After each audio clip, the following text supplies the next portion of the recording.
first and foremost, thank you so much for coming on the platform. It's definitely an honor. I appreciate you. Sure, my pleasure. Good afternoon to you. Oh, no problem. I'm in Ghana right now, so it's nighttime here. So Okay. let me see. Man, you've accomplished so much. For the viewers who may not recognize you, you know, a lot of times you're behind the camera. Let them know who you are and definitely where you're from. My name is Cecil Williams. I live in Orangeburg, South Carolina. I've been a photographer my entire life, and in 2019, I started the first and only civil rights museum in the state of South Carolina. So we are about 5 years into that now, and we've had about 30,000 visitors in those 5 years. Wow, that's truly amazing. I mean, that's inspiring for you to have accomplished so much. And at this point in your career, you're still going, you're still doing phenomenal things. I haven't been to the museum, but I love museums and I definitely want to come check it out as soon as possible. We're delighted to have you. Right, right. Now I got to be honest with you. I've seen so many of your pictures throughout the years, but I wasn't really familiar with you until I seen a picture. It was a young man. He was at a water fountain, and it said like, I think it said whites only. Could you speak about that Mhm. picture a little bit? I was about 18 years old, and I had started photography for Jet and Ebony magazine. And I was coming back from an assignment about 35 miles from where I live here in Orangeburg. I was coming back from the coast of South Carolina after doing an assignment and got thirsty. And I pulled into a service station and I got out the car, I drank out of the fountain. They looked at me very hard, and but they continued doing what they were doing. And my friend Rundle Harper, who accompanied me drinking out of the fountain, and then he did the same thing, and I photographed him. So my mother really chewed me out doing that because that was kind of risky business. And although there was not a law about that, the laws mostly particular laws that regulated where you went to school. In every town in the deep south, there were local customs that, again, where you had things like white only, white uh, service facilities, or you can't go to a theater, and white only water fountains. So, well, that was something that my mother had warned me not to do, but I was thirsty, so I did it anyway. Oh, that's amazing. I appreciate you sharing that history because that photo has went viral and you know a lot of people we laugh about it, you know, but like you mentioned, that was very, very serious. You know, if you could have the wrong person would have seen you doing that, or if you would have been at the wrong place at the wrong time, you know. You Yeah, know, well, I mean, when you think back at it, what harm would there have been to, drink out of a fountain? I mean, there were such silly laws governing the separation of races, racism. So, even though that era and that time and those they were harnessed, and people seem to think that civil rights and the pursuit of freedom, justice, and equality in America, there's no need to pursue that any longer. History today is very relevant, and we are still in the United States of America largely determined or governed by the color of our skin. So it's still a race uh, barrier that exists in this country, even though, of course, there are laws against it, but you cannot legislate what's in people's hearts. So it just goes to show you that so many Americans still have not fully accepted people of color into the mainstream of this country and to all the opportunities that you have. And so many opportunities are taken away from us uh, by virtue of the fact the color of our skin. So it's still a very serious situation. And democracy being very fragile, it doesn't take much for some nutcase like we had in the White House a few years back to come along and upset things and really, you might say, jumpstart another series of racist racism in the United States, which is presently going on. And so we here are in South Carolina as there is in many other places, we're still trying to, of course, recapture the momentum we had when, of course, things had changed the most and there were greater opportunities for people of color. But I'm afraid that we still have a ways to go. We still have to kick the can down the road a little longer for that to really happen. Yes, yes, definitely. The struggle continues. Now I can ask you this. Now what was it like for you growing up in Orangeburg at that time? Was it a lot of like racial tension, or did you not experience it so much until you got outside of where you were at? Well, I am a child of segregation. I grew up in the most rigid part of where segregation was really, where segregation prevailed. Everything that I did, from schooling to even getting a hamburger, of course, in some way was overshadowed by the racism and Jim Crow laws, living in a small community like Orangeburg. We are a college town. We have HBCUs here in Orangeburg, but still yet racism prevailed. At one time, as a child, I could not even go to the library because the library was closed to people of color. And of course, there were some places, restaurants, where you could go, you couldn't go in the front door, you'd have to go to the side and get your order out of the side door.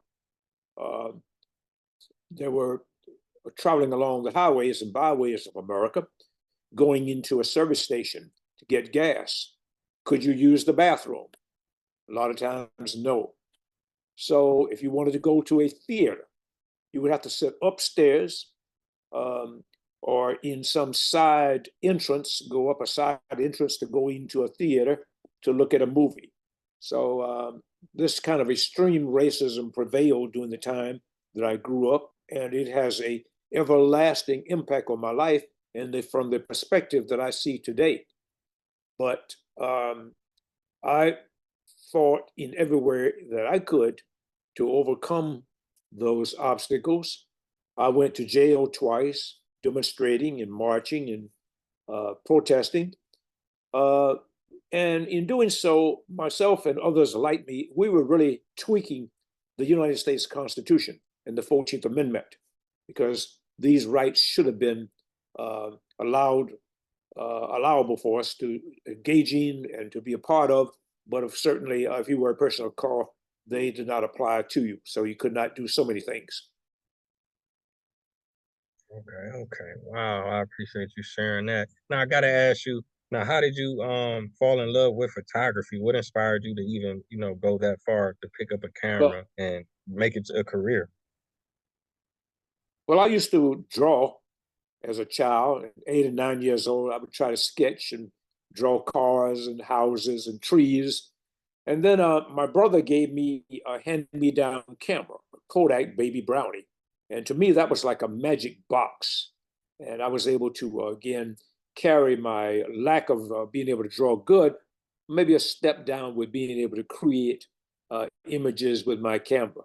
So my first camera, again, got me really hooked. And then I got a better camera, and then a camera with a flash on it, and just kept on going. And at 12 years old, I have a a dark room in my house from which I can process my pictures. Uh, and so, all during high school, of course, I was the yearbook photographer and the newspaper photographer, and it was my hustle. I at one time would chase automobile wrecks and fires, take a picture of it, and sell it to the local newspaper, for example. So photography has been in my blood as part of my entire life, and I never have regretted entering this profession. Sorry to say that today it offers few opportunities because today there are so many photographers. But my photography today has turned directions, of course, with digital. And one of the things that I do the most of today is to restore old pictures, which is something ordinarily is not uh, something most people can do to say take an old picture and take the cracks out of it, or open a person's eyes if they're closed on the photograph, or put a cracked picture back together again, or to take a fading image and bring it back to its full glory. than it was when it was made as a photograph. So my entire life has been in photography, and I have never regretted it. Oh, that's amazing. Because you always hear people say, I know it sounds cliche to say a picture is worth 1,000 words, but you just took 1,000 pictures and like you say, fixing them and recreating them, making people open their eyes. That's amazing. That's truly amazing. Let me see. Now you worked for you got a chance to work for Jet. Jet and Ebony magazine, yes. Now, how was Uh, that? How did you connect with Jet, them? well, it just goes to prove that there were so many things happening in the state of South Carolina. Yet, if you were not right now to, if any of your listeners would right now take your phone and you in the Google search would say, who started the civil rights movement? It would say the Reverend Martin Luther King and Rosa Parks, the Montgomery bus boycott. We take exception to that. We believe that Martin Luther King was a great individual, deserves a holiday, and one of the bravest people that ever lived, and the greatest symbol of the American civil rights movement. However, he did not start the civil rights movement. Martin Luther King and Rosa Parks, the Montgomery, Alabama people, come to life in 1956. Our civil rights history starts in 1949 and 1950, 5 and 6 years before there was even a Martin Luther King or Rosa Parks. Uh, we in South Carolina are ones that brought forth that decision called Brown versus Board of Education. And that was like 5 years before Martin Luther King and Rosa Parks. So much of our history is just not known and reported, but we indeed feel that here in South Carolina, this was the epic center of the American civil rights movement and not Montgomery, Alabama. Wow, okay, okay. I appreciate you sharing that history. And it's good to hear from somebody that was there. You was around and you was a part of it as well, and still a part of it. Got a chance to work for the newspaper in Pittsburgh. I worked for the Pittsburgh Courier and also the Amsterdam News and also the Afro American. Those were weekly publications. And actually, with them, I just had a freelance status. I didn't actually work for them. I just contributed my photographs to them. Yes. Oh, okay. Thank you for clarifying that. Now I was looking at your profile online. Now they were saying that are you an inventor? You invented things? Um, since I started in photography a long time ago and everything was on film, uh, I invented a device called the film toaster, which is a device. I'm trying to turn it around here. It may not be successful to show you what a film toaster is. No, I can't quite do that. But anyway, this device enables me to scan my film about 50 times faster than any other method out there. So I actually invented a product. I have it patent pending, and I can actually scan film in much faster than any other method there is. So I use that to scan my entire collection of film. Wow, okay, okay. Now that's amazing. Now, is this a recent invention or this is something you was working on since back in the I day? did. I invented. No, I invented in 2015. I have sold hundreds all over the world. Wow, that's amazing. That's amazing. Now I gotta ask you, you're an author as well. You have books out. I have published over the years 5 books, and they all have the same kind of theme that giving South Carolina with the credit of being the cradle and the catalyst of the American civil rights movement, which is much different from the average American history or black history. Again, we seem to think only about the Reverend Martin Luther King and Rosa Parks. Great heroes they were, but they did not start the civil rights movement and did not come along to 5 to 10 years later than we here in South Carolina. Yeah, yeah, that's definitely important to reiterate that because I know in school, like a lot of times, we'll hear about Montgomery, we'll hear about Alabama, we'll hear about Mississippi, Georgia, Yes. South Carolina, North Carolina, not as much. What inspired you to kind of get to becoming an author? Was it something you always wanted to do, or was it something you kind of just got into? Yes, well, when you had a large collection of images like I did, and you wanted to get them out into the public and show about the history and the experiences that I had, that was one of the ways to do it. So the 5 books that I've written are documentaries about my photographs and events that happened in South Carolina that most of America is not aware of. So it's one of those things that that drove me to the point where I needed to share, and the best way was to do it through books. Okay, okay. Now, is that something similar to the reason why you started the museum, or was it something separate? Like, what at Yes, what point? museum. Okay, yeah. When you experience things as I did and through my eyes, when you see a history and it's an alternate history, um, and you are almost compelled, driven, or inspired that you need to tell. I'm a storyteller, and that's really what I do in my photography and in the experiences I've had uh, about a time in America when racial change took the concentrated efforts of many people who do not get credit for it. And I wanted to share my experiences so that those people could be again recognized for the sacrifices they made, sacrifices that we don't really give them credit for. Okay, okay. Man, that's amazing. Now I can ask you, by being Black History Month, do y'all have any upcoming events or programs or anything going on? Well, every day we have visitors coming in. So today we had a number of visitors. In fact, we had a distinguished history professor from Howard University, and him to come in with another individual from Claflin University. Then earlier this morning, we also had a group of children coming from Summerville, South Carolina. We don't charge anything for admission to the museum. We, of course, accept donations to help the museum run along. We have no full-time employees. So again, this is the first and only civil rights museum in the state of South Carolina. Yet to kind of give you an idea of how much the state of South Carolina, how little the state of South Carolina cares about people of color, even today, after starting a civil rights museum, and this state being the only state that does not have one, the state of South Carolina still nevertheless helps us.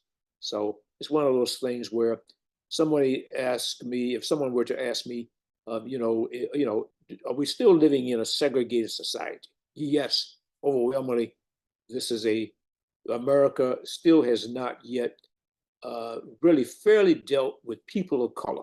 Look what we did to the Native Americans. Europeans came to this country, and the relatively mild-mannered Native Americans welcomed them, did not fight them or try to interrupt their coming onto their land. Welcome to the land, brought food out to them, to whatever. And what did Europeans do? They wiped them off the face of the earth, took their land, killed their people, and put them on reservations. Such a pitiful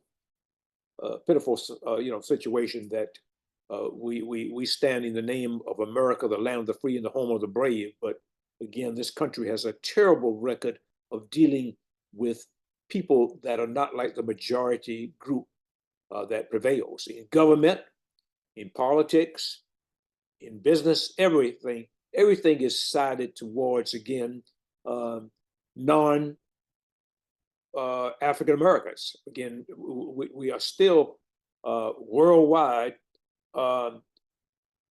governed and treated because of the color of our skin. Most intelligent people know that there is only one race, the human race. Then some scientists have had to classify us according to races, but that's the minute, small differences in people are caused by thousands of years of living in a particular geographic location of the United States, of the world. If you live in the coastal region and have little need for there to be pigment in your skin is going to get lighter. The closer you get to the equator, you to block out the UV rays. The closer you get to the equator, the darker your skin than most people who developed around that. So it's a geographical kind of thing, and through the anthropological kinds of things over thousands of years, that us as human beings develop these characteristics because that's what our body does. Our body adapts so it can better perform in the geographical region. We're in the frigid, coldest part of the world, in the Arctic region or Antarctic or whatever, Alaska or whatever, again, as opposed to those people who live closer to the equator. It's just very simple. So we've got to get past that. And I think it's only through education that people understand this, that the small differences between us, again, are not really worth fighting about. And we should just, in the words of Rodney King, who a long time ago was at the mercy of a beating in California, a long time before, again, the current police brutality we saw on the screens of American television. Rodney King says, can't we get along? And so it's still that yet here today, that in the United States of America, the home of the free, the land of the brave, we still need to get along. Indeed, indeed. I know you got to make some moves. I know you're busy. I just want to thank you so much for everything that you have done and the things that you are continuing to do. So I guess my last question is, are you working on anything new? Maybe a movie about your life, a documentary, another book, or something for the museum, that we can kind of.